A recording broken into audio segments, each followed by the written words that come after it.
नागपूर येथील एका कार्यक्रमाला महाराष्ट्राचे मुख्यमंत्री देवेंद्र फडणवीस यांनी रामराज्य म्हणजे भेदभाव नाही, तसेच प्रत्येक राज्यामध्ये रामराज्य येणार, रामनवमीच्या निमित्ताने नागपूर येथील कार्यक्रमात ते बोलत होते। महाराष्ट्राचे मुख्यमंत्री देवेंद्र फडणवीस यांनी आपल्या भाषणामध्ये रामनवमी निमित्त रामभक्तांचे देखील आभार व्यक्त केले। रामनवमीचे महत्त्व त्यांनी विशद केले। तसेच प्रत्येक जिल्ह्यामध्ये, प्रत्येक तालुक्यामध्ये, प्रत्येक खेळामध्ये रामराज्य आणणार असे मुख्यमंत्री देवेंद्र फडणवीस यांनी सांगितले। उपस्थित सर्व रामभक्तांनो, आपल्या सर्वांना श्री रामनवमीच्या अतिशय मनापासून शुभेच्छा देतो।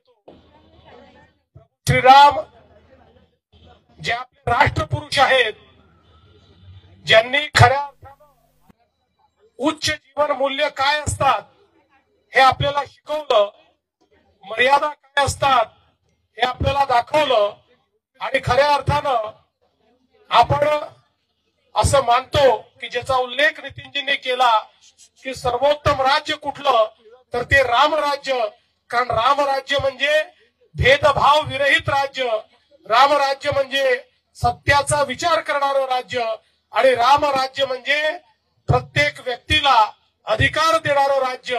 अशा प्रकारचं राज्य स्थापन करण्याची आपल्या सर्वांची मनीषा असते आणि म्हणूनच प्रभू श्रीरामांची आराधना आपण सगळे करतो।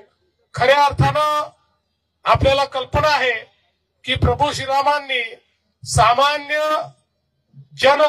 सामान्य माणसांना एकत्रित करून एक असं सैन्य तयार केलं की ज्या सैन्याने असुरी शक्तीचा विनाश केला आणि त्यातनं प्रभू श्रीरामांनी आपल्याला सांगितलं की असुरी शक्ती संपवण्याकरता कुठल्या अवतारी पुरुषाची आवश्यकता नाहीये।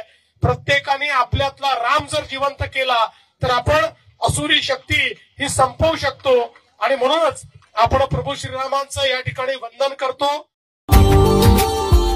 Subscribe now and press the bell icon. Never miss an update.